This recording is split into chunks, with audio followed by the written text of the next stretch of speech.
ರಾಜ್ಯ ಬಿಜೆಪಿ ರಾಜ್ಯ ಸರ್ಕಾರದ ವಿರುದ್ಧ ಸಾಲು ಸಾಲು ಹೋರಾಟಗಳನ್ನು ಹಮ್ಮಿಕೊಂಡಿದೆ. ಅದರಲ್ಲಿ ನಿನ್ನೆಯಷ್ಟೇ ಮೊದಲ ಭಾಗವಾದಂತಹ ಅಹೋರಾತ್ರಿ ಧರಣಿಯನ್ನ ಕೂಡ ಮಾಡಿರುವಂಥದ್ದು. ಇದ್ರ ಬಗ್ಗೆ ಮಾತಾಡೋದಕ್ಕೆ ನಮ್ಮ ಜೊತೆ ಇದೀಗ MLC ಆದಂತಹ ರವಿಕುಮಾರ್ ಇದ್ದಾರೆ. ಬನ್ನಿ ಮಾತಾಡ್ಸೋಣ. ಸರ್, ಅಹೋರಾತ್ರಿ ಧರಣಿಯನ್ನ ಮಾಡಿದ್ರ, ಇದ್ರ ಮೂಲಕ ರಾಜ್ಯ ಸರ್ಕಾರಕ್ಕೆ ಬಿಸಿ ಮುಟ್ಟಿಸುವಂತಹ ಕೆಲಸ ಆಗಿದೆಯಾ ಅಂತ? ಬಿಸಿ ಮುಟ್ಟಿಸ್ತಾ ಇದ್ದೇವೆ. ಈ ಸರ್ಕಾರ ಭಂಡ ಸರ್ಕಾರ ಇದೆ, ಭ್ರಷ್ಟ ಸರ್ಕಾರ ಇದೆ, ಜನವಿರೋಧಿ, ಬಡ ವಿರೋಧಿ, ದಲಿತ ವಿರೋಧಿ ಸರ್ಕಾರ ಆಗಿದೆ. ಆದ್ದರಿಂದ ಅಹೋರಾತ್ರಿ ಧರಣಿಯನ್ನು ನಾವು ಮಾಡ್ತಾ ಇದ್ದೇವೆ. ನಾವು ಮುಖ್ಯಮಂತ್ರಿಗಳನ್ನು ಕೇಳ್ತೇವೆ. ನಾವಿದ್ದಾಗ 39 ರೂಪಾಯಿ ಇತ್ತು 1 ಲೀಟ್ರ್ ಹಾಲಿಗೆ. ಇವಾಗ ನೀವು ಬಂದ ಮೇಲೆ 48 ರೂಪಾಯಿ ಆಗಿದೆ.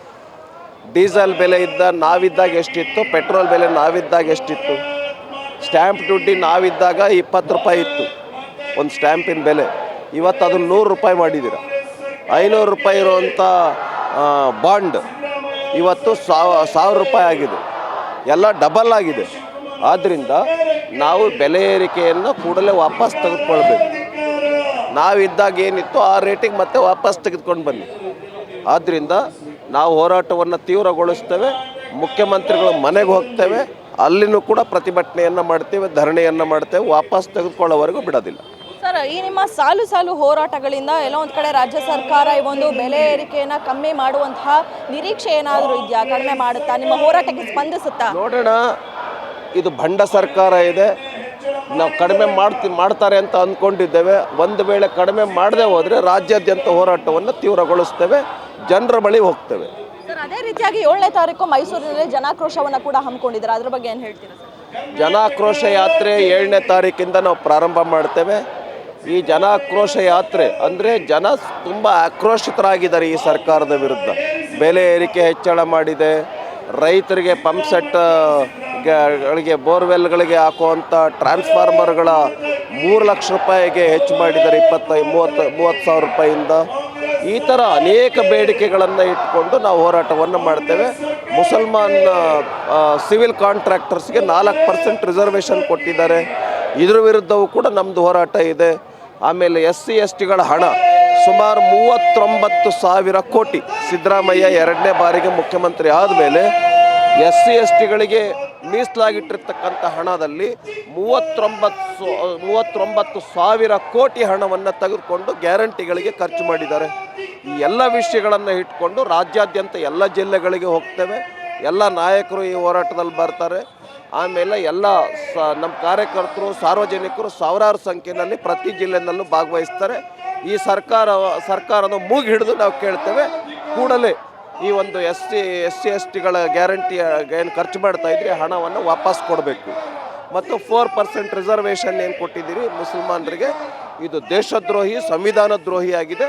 ಕೂಡಲೇ ಅದನ್ನು ವಾಪಸ್ ತೆಗೆದುಕೊಳ್ಬೇಕು ಅಂತ ಆಗ್ರಹ ಪಡಿಸ್ತೇವೆ. ಸರ್, ಇನ್ನು ನಿನ್ನೆ ಅಷ್ಟೇ ಲೋಕಸಭೆಯಲ್ಲಿ ವಕ್ಫ್ ಬಿಲ್ ಪಾಸ್ ಆಗಿರುವಂಥದ್ದು.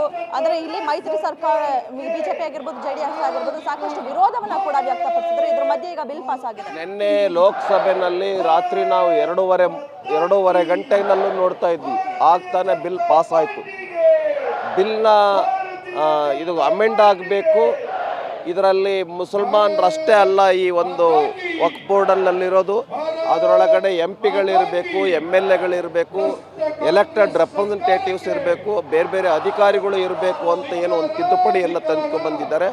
ಅದರ ಪರವಾಗಿ 288 ಮತಗಳು ಬಂದಿದೆ ಲೋಕಸಭೆಯಲ್ಲಿ. ಅಂದರೆ ಅದು ಪಾಸ್ ಆಗಿದೆ. ಲೋಕಸಭೆಯಲ್ಲೂ ಕೂಡ ಪಾಸ್ ಆಗುತ್ತೆ ಅನ್ನುವಂಥ 100% ವಿಶ್ವಾಸ BJPಗೆ, NDAಗೆ ಇದೆ.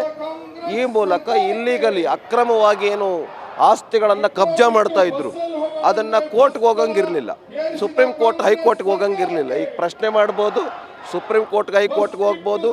DC ಆಫೀಸ್ನಲ್ಲಿ ಡಿಸಿನೂ ಕೂಡ ಅವರು ನಿರ್ಣಯ ತೆಗೆದುಕೊಳ್ತಕ್ಕಂಥ ಪರಿಸ್ಥಿತಿ. ವಕ್ಫ್ ಬೋರ್ಡ್ಗೆ ಹೋಗಬೇಕಾಗಿತ್ತು, ಅದರೊಳಗೆ ಬರೀ ಮುಸಲ್ಮಾನರೇ ಇರ್ತಾಯಿದ್ರು.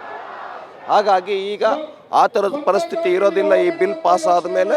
ಇದರಿಂದ ಯಾವುದೇ ಇಲ್ಲಿಗಲಿ ಅಕ್ರಮವಾಗಿ ಕಬ್ಜಾ ಮಾಡ್ತಕ್ಕಂಥ ಜಮೀನುಗಳನ್ನು ಮತ್ತೆ ವಾಪಸ್ ತೆಗೆದುಕೊಳ್ಬೋದು, ಮಾರಾಟ ಮಾಡ್ಬೋದು, ಬ್ಯಾಂಕ್ ಲೋನ್ ತೆಗೆದುಕೊಳ್ಬೋದು. ಆ ಜಮೀನುಗಳ ಬಗ್ಗೆ ಮುಂಚೆ ಇದ್ಯಾವುದೂ ಕೂಡ ಇರ್ತಿರಲಿಲ್ಲ.